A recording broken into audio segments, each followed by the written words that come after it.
दोस्तों नमस्कार। आशा है कि आप अच्छे होंगे। आज दोस्तों हम आपको एक किस्सा सुनाने जा रहे हैं। मुसलमान भाइयों का ये मानना है कि अल्लाह बहुत ताकतवर है, अल्लाह का कुछ भी नहीं बिगड़ सकता, अल्लाह की मर्ज़ी के बिना पत्ता नहीं हिल सकता और काबा की रक्षा अल्लाह खुद करता है। ये बात बिल्कुल परफेक्ट नहीं है, वाज़ेह नहीं है कि कोई अल्लाह नाम की चीज़ है और काबा की रक्षा अगर अल्लाह करता था तो जो काबा है, जब अल्लाह शुरू से ही है, ये कहते हैं इस्लाम शुरू से, अल्लाह शुरू से है, तो फिर ये जो काबा था 630 जनवरी तक, ये काबा तो यहूदियों का धर्म स्थल था, पैगान्स बहुदेववादियों का धर्म स्थल था। 365 मूर्तियाँ थी, 360 या 65 मूर्तियाँ थीं, जिसमें 3 बड़ी प्रमुख देवी थीं, अल्लात, मन्नात, अल-उज़्ज़ा, और एक प्रमुख हुबल देवता की मूर्ति थी। तो जब इस्लाम मूर्ति पूजक है ही नहीं और शुरू से ही इस्लाम है, तो फिर काबा में मूर्तियां कहाँ से आईं? ये सोचने और समझने की बात है।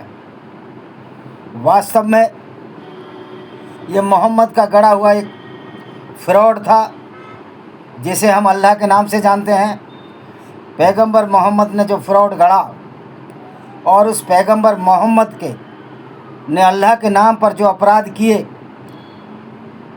उससे बड़ा अपराध ना हिटलर ने किया, इवन मनुस्मृति लिखने वाले ने भी इतना बड़ा अपराध नहीं किया।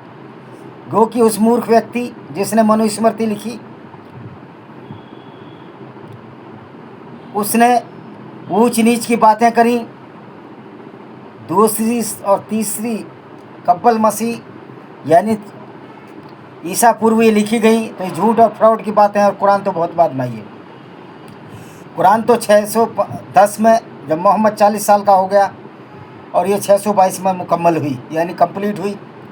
और ये जो आयतें थी जो अल्लाह के नाम से थीं, जब मोहम्मद को अपनी काम लिप्सा की पूर्ति की ज़रूरत होती थी, तो वो औरतों के लिए अल्लाह के नाम पर आयतें बुला लेता था। और इसका जो चचेरा साला था, वर्का बिन नोबिल, जो एक ईसाई था, वो आयतें पढ़ पढ़ कर हीरा गुफा में तैयार करते थे और बाहर बाहर के बोलते थे कि मेरे को ये आयत उतरी है, नाजिल हुई है। और इस तरह लोगों को बेवकूफ़ बनाता रहा। और एक तसव्वुर, एक थॉट प्रोसेस, एक नैरेटिव इन्होंने डेवलप किया मोहम्मद ने कि अल्लाह ताकतवर है, क्योंकि उस समय के लोग मूर्ख थे, कम पढ़े लिखे थे, सीधे साधे थे। मूर्ख क्या कहो, अब बहुत ज़्यादा सीधा साधा जो सही बात की प्रतिक्रिया न दे सके, वो मूर्ख की श्रेणी में आता है। तो इन्होंने कहा अल्लाह बड़ा शक्तिशाली है। लेकिन जहाँ आज इन इस्लाम की हदीसों ने ये साबित कर दिया है कि अल्लाह ना शक्तिशाली है, बल्कि अल्लाह मोहम्मद का एक फ्रॉड था, और उस अल्लाह रूबी फ्रॉड के मोहम्मद ने पूरी ज़िंदगी काफ़िले लूटे, लोगों को बर्बाद किया। तो जो काबा था वो भी 630 में मोहम्मद ने लूटा, यहूदियों से, बहुदेववादियों से। और उस अल्लाह के घर की रक्षा अल्लाह खुद नहीं कर सका। लोग कहते हैं कि उसके ऊपर से कोई जहाज़ नहीं गुजर सकता, कोई परिंदा नहीं गुजर सकता। ये सब फालतू की बातें हैं। वो आबे जमजम, मैं पढ़ रहा था फेसबुक पर कि आबे जमजम को सुरक्षित नहीं रख, अभी तक इतना ताज़ा पानी है वहाँ, कोई हिंदू कह रहा था। और हम हिंदू गंगा को पवित्र नहीं रख पाए, गंदगी है। ओ भाई, आबे जमजम में फ़िल्टर लगे हुए हैं, वहाँ समरसेबल फ़िल्टर लगे हुए हैं। कोई आबे जमजम एक कुआं है जो कि एक तलहटी में है, चारों तरफ का पानी पहाड़ में रिस रिस कर अंदर जाता है, वो कुएं में जमा हो जाता है। एक तरह का वो प्राकृतिक झरना है, इंटरनल झरना है, इंटरनल सोर्स है जहाँ से पानी निकलता है। और अभी तो सऊदी अरब सरकार ने उस पर फिल्टर से सेट कर दिए, तो आबे जमजम की और उसमें बड़ा फ़र्क है। तो मक्का की लूट 11 जनवरी 930 को हुई, जब बहरीन के करमाती था, बहरीन का ओसिया था, ने हज तीर्थ यात्रियों के अनुष्ठान के बीच मुस्लिम पवित्र शहर को लूट लिया, और अल्लाह देखता खड़ा रह गया। 9वीं शताब्दी के प्रारंभ से, ये इनकी किताब से दे रहा हूँ मैं, 9वीं शताब्दी के प्रारंभ से बहरीन में स्थापित कट्टरपंथी इस्माइली संप्रदाय, ये वो इस्माइली संप्रदाय है जिसको साजिद रशीदी जैसे मौलाना ये कहते हैं कि कि मस्जिदें भी गिराई हैं मुसलमानों ने, ऐसा नहीं है। ओ भाई, वो जो मस्जिद गिराई थी ना, वो उसी इस्माइली समुदाय की थी जो कि अहमद शाह अब्दाली ने गिराई थी अफ़गानिस्तान में। तो ये झूठ और फरेब आप तो अहमदियों को, इस्लामियों को, इस्माइलियों को, कादियानियों को, जिनको अहमदिया भी कहते हैं, दाऊदी बोहरा को तो मुसलमान ही नहीं मानते हो आप लोग। तो आपका मुसलमान तो वो है जो सिर्फ इस्लाम में विश्वास रखे, मोहम्मद में आपको आखिरी पैगंबर माने, भले वो लुटेरा है, इनसे इनको कोई गुरेज नहीं। इसलिए आपने देखा जितना भी अपराध मुसलमान करते हैं वो सब अल्लाह के नाम पर उसको जायज़ ठहराने की कोशिश करते हैं। तो दोस्तों, 9वीं शताब्दी के प्रारंभ में बहरीन में स्थापित कट्टरपंथी इस्लामिक संप्रदाय करमातियों ने, उसका नाम था अल ताहिर करामाती, ने पहले हज यात्रियों के काफ़िले पर हमले किए थे। यहाँ तक कि 927 से 928 तक में अब्बासीद खिलाफत के गढ़ इराक में आक्रमण लूटपाट की थी। मक्का तो इन्होंने 630 में लिया था, तो 930 तक आक्रमण किए। 928 में करमातियों ने के नेता अबू ताहिर अल जन्नाती को यह विश्वास हो गया कि बहुप्रतीक्षित महादी यानी वह मसीहा जो क़यामत के दिन आएगा, जो जैद हामिद लाल टोपी कहता पाकिस्तान का, कि इंशाअल्लाह फ़ौजें आएंगी, भारत के राजा को जंजीरों में जकड़ कर ले जाएंगी। और उसके बाद में वो नहीं पड़ता कि अटक के पास जो नदी है वो खून से भर जाएगी, तो अटक के पास तो मुसलमान रहते हैं। तो इस तरह की मूर्खतापूर्ण बातें इस्लाम में हैं। और मज़े की बात है, पढ़े लिखे लोग, इमरान खान जैसा आदमी जो इतना पढ़ा लिखा, जो वेस्टर्न, जिसने जग देखा है, वो भी इस मूर्खता में यकीन करता है। हमारे यहाँ भी जो हिंदू हैं वो यकीन करते हैं कि ब्रह्मा के मुंह से ब्राह्मण पैदा हो गया, और पता नहीं कौन कहाँ से पैदा हो गया, कितनी फैलोपियन ट्यूब ब्रह्मा में लगी हुई है, हमको नहीं पता। लेकिन हमने मास्टर डिग्री जूलॉजी में ली है, तो ये सब परिकल्पनाएं हैं। तो जन्नाती को ये विश्वास हो गया कि बहुप्रतीक्षित महदी यानी मसीहा जो क़यामत के दिन आएगा, और इनकी क़यामत ही नहीं आ रही, कभी नहीं आने वाली, कोई है ही नहीं, कुछ ना, अल्लाह नहीं है, अल्लाह झूठा, मोहम्मद झूठा, तो कुछ नहीं होने वाला है। और मौजूदा धार्मिक कानूनों को रद्द कर देगा। एक युवा फारसी व्यक्ति अबू अल फदल अल इस्फानी, इस्फान एक शहर है जो ईरान में है, और आपको बता दूं, इस्फान शहर से ही नूरजहाँ आई थी जिसका नाम मेहरुनिसा था। उसका बाप घोड़ों का व्यापारी था और वो अपने बाप के साथ आई थी। और मौजूदा धार्मिक कानूनों को रद्द कर देगा। तब युवा फारसी व्यक्ति अबू अल फदल इस्फानी के रूप में आ चुका है, अबू अल फदल अल इस्फानी के रूप में आ चुका है। परिणामस्वरूप अल जन्नाती ने 930 की सर्दियों में हज के मौसम के दौरान अपने अनुयायी को, बहरीन से आया था, आक्रमण कर दिया। करमिताई लोग तीर्थ यात्रा करने के बहाने शहर में दाखिल हुए, लेकिन आते ही उन्होंने तीर्थयात्रियों पर हमला कर दिया। शहर को 8 से 11 दिनों तक लूटा गया। कई तीर्थयात्रियों को मार डाला गया, लेकिन अल्लाह इनको नहीं बचाने आया। अल्लाह राम मंदिर में भी कोई कत्ल हो जाए नहीं बचाने आएगा। राम मंदिर में कोई कत्ल हो जाए, अपराधी आ जाए, नहीं बचाने आएगा, क्योंकि ये सारी परिकल्पनाएं हैं कि राम भगवान है। राम एक साधारण पुरुष थे, चले गए दुनिया से, वो किसी का कुछ नहीं कर सकते। आप राजनीति के नाम पर राम मंदिर बनाइए, कृष्ण मंदिर बनाइए, गोकी ये बनाने भी ज़रूरी है, मैं ये नहीं कह रहा क्यों बनाने ज़रूरी है।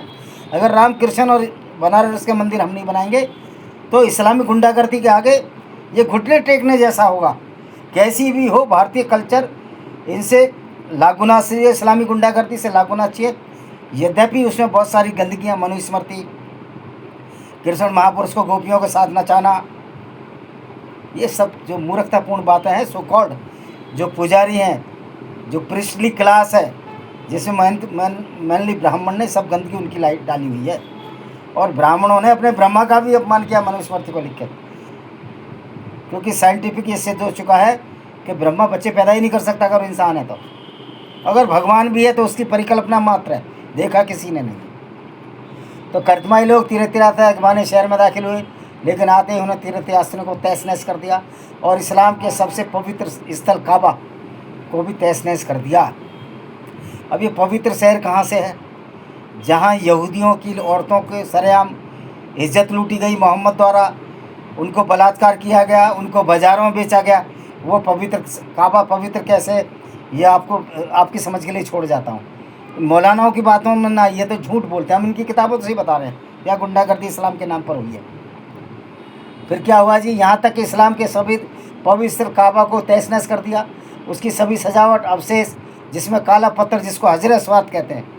और मज़े की बात है, काला पत्थर नाम का चौक नेशनल हाईवे 24 जो दिल्ली से लखनऊ जाता है गाज़ियाबाद होकर, काला पत्थर एक जगह है। ये उसी गुंडागर्दी का प्रतीक है काला पत्थर। अगर थोड़ी बहुत समझदारी उस काला पत्थर को वहाँ से हटाइए, ये इस्लामी गुंडागर्दी का पर्याय है। बहरीन ले गए। इस कृत्य कर्मातियाई लोगों और इस्लामी दुनिया के बीच पूर्ण रूप से संबंध विच्छेद के समान था। इसके बाद 931 में कर्मिताई अनुयायियों के सामने अल इस्फानी ईश्वर के रूप में पैदा हो गया। अब इनका तो अल्लाह का ही पता नहीं है, यहाँ ईश्वर और पैदा हो गया एक नया। हालांकि जल्दी स्पष्ट हो गया कि मेहदी कोई और नहीं थे और उनकी हत्या कर दी गई। बहरीन में इस्लामी कानून बहाल कर दिया गया और कर्तमाई लोगों ने अब्बासी सरकार के साथ बातचीत शुरू की, जिसके परिणाम स्वरूप 939 में एक संधि हुई और 991 में यानी कि 20 साल बाद काला पत्थर को मक्का लौटा दिया गया। 1940 12 साल, वैसे 22 साल का अंतराल है। अच्छा लूटा तो 28 में था ना, तो 10 साल बाद संधि हुई, तो 20-22 साल उस पर अबू अल करमाती और उसके वंशज लैट्रिन और टट्टी पेशाब करते रहे, जिसको चूमते हैं मुसलमान। 880 और 890 के दशक में इस्माइली शिया धर्म प्रचारक अबू सईद अल जन्नाबी ने बहरीन के खानाबदोश कबीलों के बीच एक मजबूत अनुयायी समूह स्थापित कर लिया। 899 में इस्माइल आंदोलन 2 शाखाओं में विभाजित हो गया। एक शाखा भविष्य के लिए फातिमीद, जो इनकी बेटी थी फातिमा, उसके नाम पर खलीफा अब्दुल अल मसीदी के नेतृत्व का अनुसरण करती। दूसरी शाखाएं इमामत पर, यानी जो शिया समुदाय इमामत पर उसके दावे को स्वीकार करती थी, जिन्हें कमेलियन के नाम से जाना जाता था। तो अब ये है, अबू सईद के शासनकाल में बहरीन के कर्मेतियान, सीरिया और इराक में सुन्नी अब्बासी खिलाफत के खिलाफ 900 के दशक में असफल इस्माइली विद्रोह में या इफ्रीकिया में, फातिमीद और इफ्रीकिया 2 तबके हो गए इनके, में खिलाफत की स्थापना में शामिल नहीं रहे। 912 में जब बसरा जो इराक की राजधानी है पर छापे के अलावा उन्होंने अब्बासीदों के साथ शांति बनाए रखी, जो अब्बासीद वज़ीर अली इबन ईसा अबन अल जर्रा द्वारा भेजे गए धन और हथियारों के दान के माध्यम से सुरक्षित थी। अब अबू ताहिर जो गया और कैसे लड़ाई हुई अभी बताते हैं। 16 वर्षीय अबू ताहिर के नेतृत्व में करमातियों ने, जो कि उसका कबीला था, ने अगस्त 923 में बसरा पर अचानक हमला करके अब्बासीद खिलाफत जो खलीफा अब्बास था, खिलाफत के विरुद्ध छापे मारने शुरू कर दिए। अब्बास किसका बेटा था? शायद उमर का बेटा था, तीसरे खलीफा उस्मान का बेटा था। शहर को 17 दिनों तक लूटा गया, जब तक कि कमेटी बिना किसी बाधा के भारी मात्रा में लूट और गुलामों के साथ चली गई। मार्च 924 में करमातियों ने मक्का से बगदाद लौट रहे हज कारवां को नष्ट कर दिया और अब्बासी दरबार के कई प्रतिष्ठित लोगों को बंदी बना लिया गया। अभी देखिए, अब करमाती द्वारा इराक पर आक्रमण, ये बहुत लंबी कहानी हो जाएगी। अब तीर्थ यात्रियों का नरसंहार कैसे हुआ? 929 में कई वर्षों के व्यवधान के बाद हज कारवां सैन्य सुरक्षा के बीच फिर शुरू हुए। दिसंबर 929 में मक्का पहुँचे। 11 जनवरी को, जिस दिन हज अनुष्ठान शुरू होने थे, अबू ताहिर के नेतृत्व में एक करमातियन सेना शहर के सामने प्रकट हुई। स्थानीय गैरिसन, जो गैरिसन कहते हैं किले के अंदर तोपें सोपें रखी रहती है, भंडारगढ़, गैरिसन ने शुरू में उन्हें रोकने की कोशिश की, लेकिन अबू ताहिर ने एक मुसलमान के रूप में प्रवेश के अपने अधिकार पर दावा किया। कह रहा मैं भी तो मुसलमान हूँ, और शहर उसमें सभी रहने वालों की सुरक्षा का आश्वासन दिया। झूठ बोल रहा था, उसको कोई विश्वास नहीं था इस्लाम पर। अबू ताहिर उसके आदमियों के शहर में प्रवेश करते उन्होंने काबा की परिक्रमा के लिए एकत्रित तीर्थयात्रियों को मारना शुरू कर दिया, जबकि उनके नेता उपवासपूर्वक कुरान की आयतें पढ़कर काबा के माध्यम से देवी सुरक्षा का वादा कर रहे थे कि ना ये मुसलमान अल्लाह बचा लेगा, अल्लाह बचा लेगा। तो अल्लाह ने कुछ नहीं बचाया, अल्लाह ने इनका टुल्ला बना दिया। लेकिन अबू ताहिर ने जबकि अच्छा शवों को बिना देखभाल के बिना दफनाए छोड़ दिया गया, जबकि कुछ को जमजम के कुएं में फेंक दिया गया जहाँ से मुसलमान पानी लाते हैं।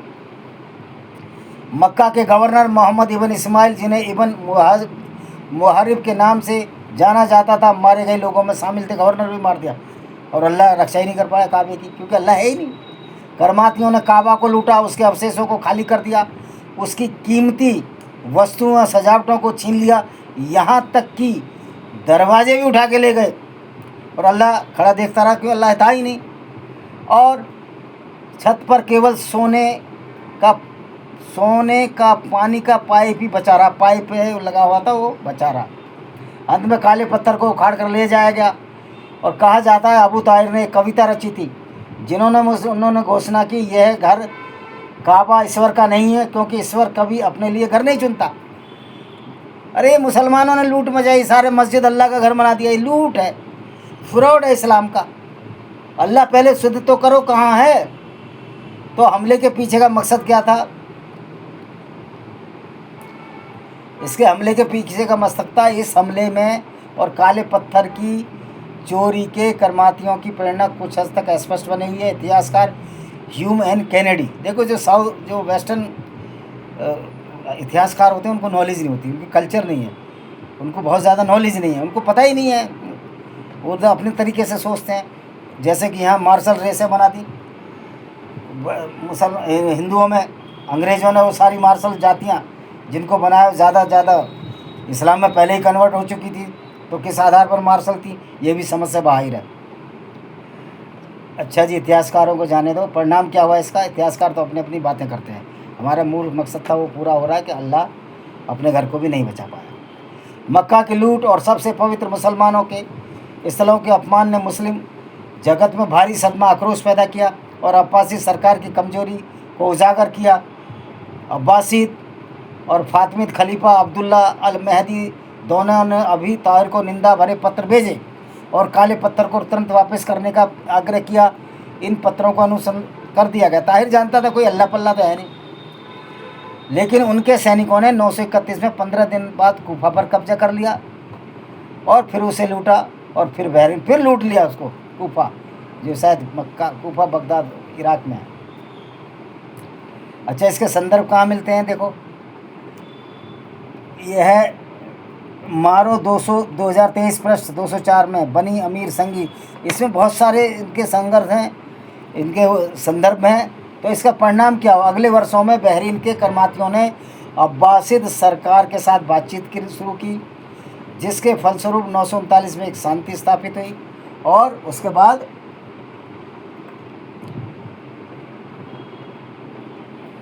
उसके बाद 951 में काला पत्थर मक्का को लौटा दिया। तो अब ये देखिए, जब 966 में बनु सलेम के बैदियोन कबीले जो ऊँट वगैरह पालते थे, कारवां पर छापा मारा तो करमातियों ने लूटा हुआ माल वापस करने के लिए मजबूर किया। जब मिस्र पर फातिमिद विजय, उसके बाद लेवेंट एरिया, लेवांत, ये तुर्की के आसपास का एरिया, लेवांत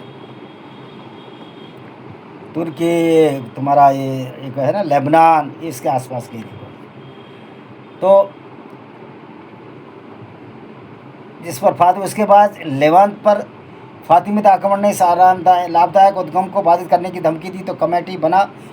करमेती नेता हसन अल हसन असमा ने प्रतिनिधि इस्लामी साम्राज्य के खिलाफ अब्बासियों के साथ गठबंधन करने में संकोच नहीं किया। फातिमियों ने छीने गए शहरों में कमेटी के लोगों ने अब्बासिद खलीफा अल मुती के नाम पर शुक्रवार का उपदेश पढ़वाया। तो आपने देखा, काबा पर एक अटैक नहीं हुआ, काबा पर अभी हाल में भी अटैक हुआ था, मेरे ख्याल 1979 में, जब वहाँ फिर महादी को से आया। मूर्खता की हद देखिए कि अंतिम लड़ाई में महादी आएंगे और सारे नया धर्म की स्थापना हो जाएगी, इस्लाम और तेज़ी से होगा, और इधर भारत में गजवा हिंद होगा, जो कि मूर्ख, जो पाकिस्तान का फास्ट बॉलर है, जो कि खुद कन्वर्टेड है हिंदू गुजर से, शोएब अख्तर, वो कहता है कि राजा को चैन से बांधा जाएगा। बेटा, कुछ नहीं होने वाला, ना अल्लाह है तुम्हारे पास। हाँ, अल्लाह का जो तसव्वुर जो मोहम्मद ने दिया वो ज़रूर है, उसको आप मानो, उसको ओढ़ो या बिछाओ, उससे किसी को क्या फ़र्क पड़ता है।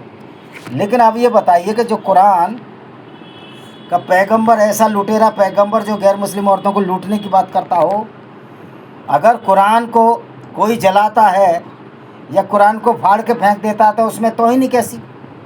क्योंकि कुरान तो खुद तौहीनी कर रही है गैर मुस्लिमों को, उनको नीच बता रही है, उनको कुत्ता बिल्ली बंदर बचा रही है।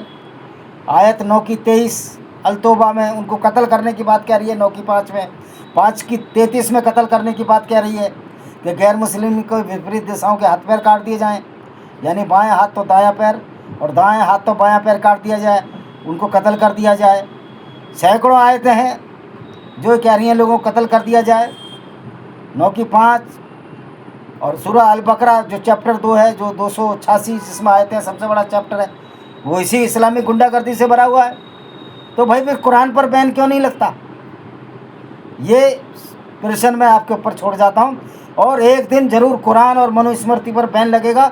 इन किताबों की ये रद्दी की टोकरी में जाएंगी, क्योंकि इंसानियत के खिलाफ हैं दोनों किताबें। और बाइबल भी मैंने बताया था किस तरह मूर्खतापूर्ण बातें उसके पहले चैप्टर उत्पत्ति में है। इसी के साथ हम इस वीडियो को विराम देते हैं। वंदे मातरम, जय हिंद, आपका दिन शुभ हो।